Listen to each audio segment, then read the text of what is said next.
Halo, perkenalkan nama saya Dela Amelia Smiring, saya dari kelas AB3D. Di sini saya akan menjelaskan mengenai materi penawaran, permintaan, dan harga pasar.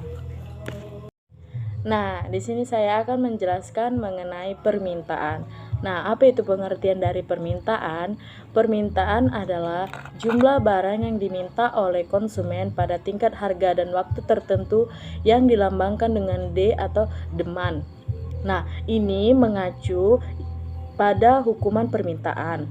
Nah, disebut juga bahwa semakin tinggi barang yang diminta, maka permintaan akan turun dalam kondisi ceteris paribus. Nah, dalam permintaan ada beberapa faktor yang mempengaruhi termasuk harga barang, pendapatan konsumen, selera masyarakat, harga barang lain, jumlah penduduk, dan ramalan masa depan atau masa yang akan datang. Nah, permintaan berdasarkan daya belinya dapat dibedakan menjadi 3. Yang pertama itu permintaan efektif atau permintaan yang disertai daya beli. Yang kedua itu kemampuan membeli atau tindakan pembelian. Dan yang ketiga itu permintaan potensial atau permintaan yang disertai daya beli. Kemampuan membeli tetapi belum melakukan pembelian dan permintaan absolut atau permintaan tanpa disertai dengan daya beli dan kemampuan membeli. Nah, jika di kurva permintaan itu bergerak dari kiri atas ke kanan bawah atau slow negatif. Unsur penyusunan kurva adalah harga atau P yang dilambangkan dengan garis vertikal, jumlah barang atau Q yang dilambangkan dengan garis horizontal, dan garis permintaan yang menghubungkan titik pertemuan harga dan jumlah barang. Nah, berikut kurva dari permintaan. Nah, di sini saya akan menjelaskan mengenai penawaran. Nah, apa itu penawaran? Penawaran adalah jumlah barang yang ditawarkan oleh produsen pada tingkatan harga dan waktu tertentu yang dilambangkan dengan S atau supply. Nah, ini mengacu pada hukum penawaran. Diketahui bahwa jika harga mengalami peningkatan, maka jumlah barang yang ditawarkan juga akan mengalami peningkatan pada kondisi ceteris paribus. Nah, ini juga tidak jauh berbeda dengan permintaan yang dipengaruhi oleh hal-hal seperti harga barang dan selera masyarakat. Penawaran juga demikian, hanya saja berbanding terbalik jika diurutkan. Penawaran dipengaruhi oleh harga barang serta harga barang lain terlebih dahulu.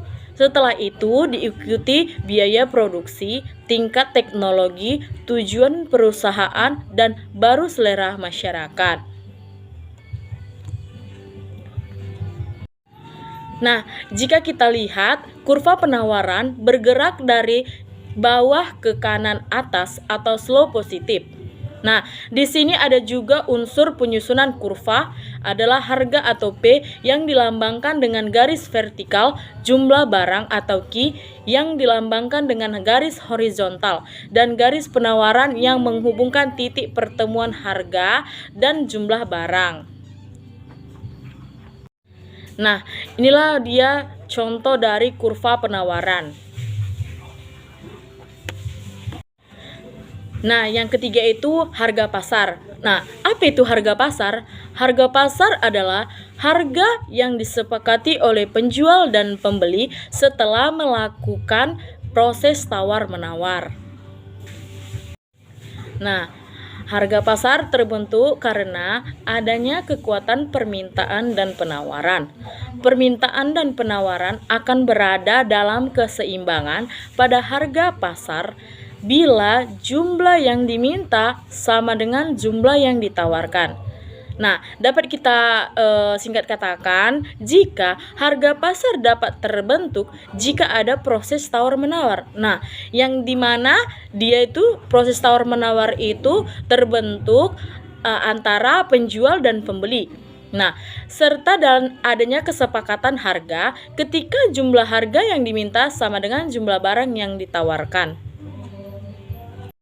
Nah, dengan kata lain, kurva pasar merupakan pertemuan antara kurva permintaan yang digambarkan dengan warna hitam dan kurva penawaran yang berwarna biru. Nah, di sini jika kita lihat dari kurva pasarnya itu, dia kurva permintaan itu dilambangkan atau dituliskan dengan warna hitam dan kurva penawaran itu biasanya berwarna biru. Nah, inilah dia kurva dari harga pasar. Oke, terima kasih. Bye-bye.